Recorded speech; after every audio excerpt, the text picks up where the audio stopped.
संभल जिले में झोलाछाप डॉक्टरों और अवैध अस्पतालों के खिलाफ प्रशासन की बड़ी कार्रवाई सामने आई है। अभियान के तहत अब तक 19 एफआईआर दर्ज की गई है। वहीं पुलिस ने 4 दलालों को गिरफ्तार किया है, जबकि इस नेटवर्क का मास्टरमाइंड नितिन उर्फ नितेंद्र नाथ गुप्ता वार्ड बॉय सहित अन्य 3 आरोपी फरार बताए जा रहे हैं।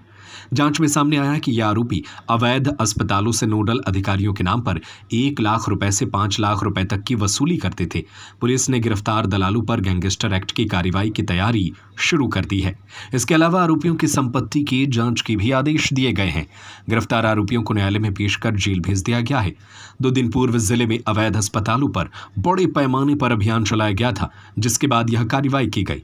इस मामले में डीएम, एसपी और सीएमओ ने संयुक्त प्रेस कॉन्फ्रेंस कर पूरे घटनाक्रम की जानकारी दी और कहा कि इस तरह की कार्रवाई आगे भी जारी रहेगी। इस कार्रवाई के बाद स्वास्थ्य महकमे और अवैध तरीके से क्लिनिक चलाने वालों में हड़कंप मच गया है। गिरफ्तारी भी की गई है, एफआईआर भी हुई है। किन लोगों के खिलाफ कार्रवाई की गई है और कितने लोगों को गिरफ्तार किया गया है? जनपद संभल में डीएम राजेंद्र पेंसिया, सीएमओ तरुण पाठक साहब और हम तीनों ने ब्रेनस्टॉर्मिंग करके जनपद में जितने भी क्वैक्स चल रहे हैं, जितने भी अवैध रूप से संचालित अस्पताल या क्लिनिक है, इन सबको बंद कराने के लिए एक प्रॉपर प्लानिंग की थी। उसमें हमारी एडिशनल एसपी अनुकृति शर्मा और उसके साथ में 5 मजिस्ट्रेट्स को लगा के और एमओआईसीज की टीम को लगा के कुल 31 ऐसे हॉस्पिटल क्लिनिक जो थे उनको चेक किया गया, जो अवैध पाए गए।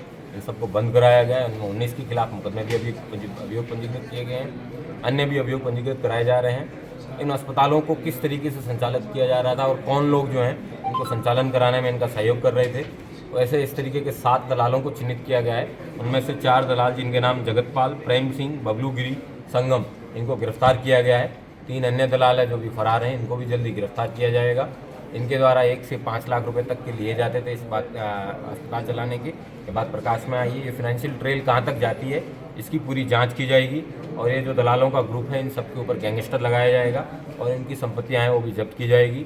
जितने भी अस्पताल हैं जो फर्जी रूप से संचालित किए जा रहे हैं, मैं सभी लोगों से रिक्वेस्ट करता हूँ, ये आप ये सूचना है, ये पुलिस के साथ में या प्रशासन के साथ में या सीएमओ के साथ में ज़रूर साझा करें। अभी एक डेडिकेटेड टीम जिसमें सिटी मजिस्ट्रेट और हमारे एक सीओ और ड्रग इंस्पेक्टर, इन तीनों की 3 सदस्यीय टीम है, ये जनपद के विभिन्न कोनों में जाके जांच करेगी और जितने भी ऐसे अस्पताल हैं और ऐसे मेडिकल्स हैं जहाँ पे क्लिनिक चल रहे हैं, उन सबको बंद कराएगी। एक ये वाक़या देखने में प्रकाश में आया है कि ज़्यादातर लोग ऑनलाइन अप्लाई कर देते हैं और उसके बाद में अपना संचालन शुरू कर देते हैं, जो कि कतई ठीक नहीं है। जब तक के लिए आपको फायर की एनओसी, तब तक के लिए आपको बायोमेडिकल और विभिन्न प्रकार की एनओसी प्राप्त ना हो जाती है, तब तक आप किसी प्रकार की क्लिनिक या हॉस्पिटल का संचालन ना करें। दलालों के अलावा क्या स्वास्थ्य विभाग के कर्मचारी भी इसमें के खिलाफ भी मुकदमा दर्ज हुआ है? वर्तमान में जो 7 लोगों के नाम प्रकाश में आए हैं और इनके मोबाइल खंगालने पर आगे की बात है प्रकाश में आएगी। Thank you. खुलासा किया गया है, क्या कार्रवाई की गई है? आज से लगभग 15-16 दिन पहले मैं, कप्तान साहब और सीएमओ साहब हम एक साथ बैठे थे, क्योंकि क्वैक्स के ऊपर लगातार कार्रवाई होने के बाद भी वो बार बार अपने हॉस्पिटल्स खोल रहे थे। इसलिए हमने निर्णय लिया कि जो हमारी एडिशनल एसपी हैं अनुकृति, उनकी लीडरशिप में हम टीम बनाएंगे और एक साथ कार्रवाई करेंगे और उन पर एफआईआर भी दर्ज कराएंगे। और क्योंकि इसके माध्यम से बहुत से दलाल भी एक्टिव थे जो अवैध रूप से उगाही भी कर रहे थे और धनराशि भी अर्जित कर रहे थे, तो हमने पहला काम किया कि 16 को सुबह सारे इंस्पेक्टर्स को और हमारे 5 मजिस्ट्रेट को और जो डॉक्टर से संबंधित सीएचसी के, उन सभी को एक साथ लिया और कुल 31 जो गैर पंजीकृत हॉस्पिटल हमने चिन्हित किए थे उनके ऊपर कार्रवाई आरंभ की, जिसमें से 19 पर हमने एफआईआर करा दी है। उसमें कुछ दलाल पकड़े गए हैं और कुछ फरार भी हुए हैं। और इसके साथ साथ जितने भी अन्य हॉस्पिटल्स हैं उनके ऊपर भी हमारी कार्रवाई जारी है। जैसे आज भी गुन्नौर के अंदर 5-6 हॉस्पिटल जो अवैध रूप से संचालित है उनको बंद किया जा रहा है, चाहे वो बेसमेंट में संचालित हो या किसी प्रकार की एनओसी नहीं है, उनका रजिस्ट्रेशन नहीं है, या वहाँ पे कोई वार्ड बॉय है, ड्राइवर है, एएनएम है इत्यादि वहाँ पे चिकित्सक का कार्य कर रहे हैं। और सबसे बड़ी बात, 2 हॉस्पिटल तो ऐसे पाए गए जिनके पास कानपुर का रजिस्ट्रेशन नंबर था और उन्होंने यहाँ पर खोल रखा था। यहाँ पे कहीं पर भी उनका रजिस्ट्रेशन नहीं था और उनमें डॉक्टर्स भी नहीं था। और सबसे बड़ी बात, इन 31 हॉस्पिटल में एक भी डॉक्टर नहीं पाया गया, अदर देन जो डॉक्टर्स होते हैं वो सारे लोग काम कर रहे थे। तो जितने भी क्वैक्स हैं उनके ऊपर हम 100% कार्रवाई करेंगे, सब पे FIR कराएंगे। और मेरा सबसे अनुरोध रहेगा कि यदि किसी को रजिस्ट्रेशन कराना है और आपके पास डॉक्टर्स हैं तो आप कृपया रजिस्ट्रेशन कराइए। नेक्स्ट वीक हम एक बड़ा कैंप लगाएंगे और आज हमारे DHS की बैठक होनी है, उसके अंदर भी हम इसको विस्तार से चर्चा करेंगे।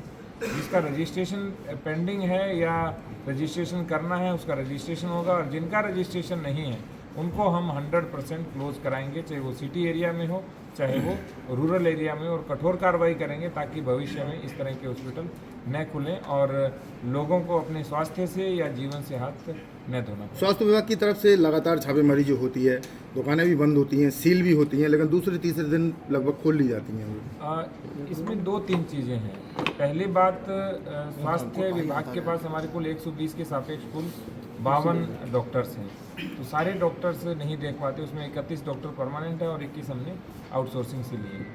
दूसरा, जो नीचे के जो लोग हैं, जैसे 1-2 हमारे जो कर्मचारी हैं वो भी लिप्त पाए गए, उनको भी गिरफ्तार किया गया है।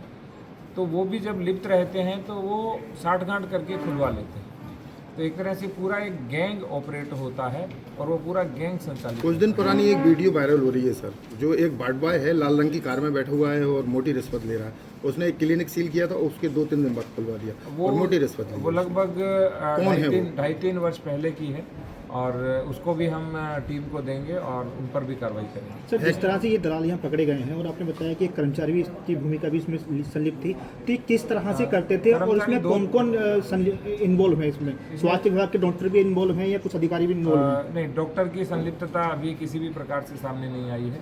अभी जो नीचे के स्तर के ऊपर होते हैं, चाहे फार्मासिस्ट हैं या LT हैं या 4th क्लास हैं, उनकी संलिप्तता आई है, तो पूरी हम ट्रेल तक जाएंगे और जो जो लोग इसमें शामिल होंगे उस पर कार्रवाई करेंगे। सर, जिस तरह से सर आपने बताया था कि जो बेसमेंट में भी हॉस्पिटल चल रहे हैं, क्या सर उनके वो मानक भी देखे जाएंगे कि वो मानक के बेसमेंट के हॉस्पिटल 100% सील कर रहे हैं, विदिन ए वीक हम सारे सील कर रहे हैं। सर, कुछ हॉस्पिटल ऐसे भी हैं जिन्होंने रोड के किनारे पार्किंग सबसे बड़ी वगैरह। बात, बेसमेंट वाले को पहले सील कराया था। जो हमने 51 हॉस्पिटल जो हमारे पहले सील हुए थे, इस बार 31 हैं, तो बेसमेंट वालों को भी सील कराया था, उन सभी ने वापस खोल लिए। तो यही चीज़ है।